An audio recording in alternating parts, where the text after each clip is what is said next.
लोकसभा निवडणुकीतील मतदानाचा राज्यातील 5वा आणि शेवटचा टप्पाही पूर्ण झालाय. मतदानानंतर मतदानाच्या आकड्यांचा मात्र ताळमेळ लागत नसल्याचं दिसून येत आहे. मतदानाच्या आकड्यांमधील या घोळाबाबत माजी महसूल मंत्री बाळासाहेब थोरात यांनी ही शंका व्यक्त केली आहे.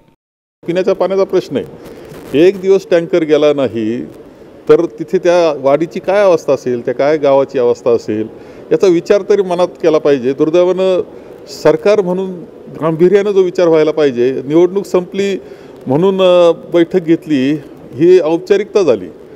खरा मे महिन्यात सगळ्या निवडणुकीत गेला त्यावेळेस त्या ठिकाणची परिस्थिती काय होती असं जर विचार केला तर दुर्दैवानं सरकार म्हणून दुर्लक्ष झालेलं आहे. पूर्णपणे परिस्थिती दखल घेण्याच्या बाबतीत ही परिस्थिती आहे. राज्यभरात पाणी टंचाईची समस्या भेडसावतीये.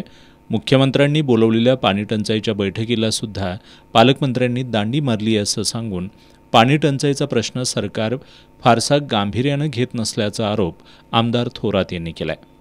फेरी झाल्यानंतर 11 दिवस लागले आकडेवारी जाहीर करायला, त्यानंतर 4 दिवस लागले आणि त्यानंतर अजूनही आकड्यांचा घोळ आहे आणि अजूनही 1 कोटी जे मतदार आहेत त्याचा फरक दिसतोय. 1 कोटीचा फरक दिसतोय. समजायलाच तयार नाही. याच्यात समजायचं आता इतकं ऑनलाईन सगळं आहे, सगळं करता येतं आपल्याला. प्रत्येक आकडा परफेक्ट असू शकतो. 17C फॉर्म असतो. हे त्याचं जर रेकॉर्ड केलं जात असतं तर आकड्याचा घोळ दिसण्याचं कारण काय?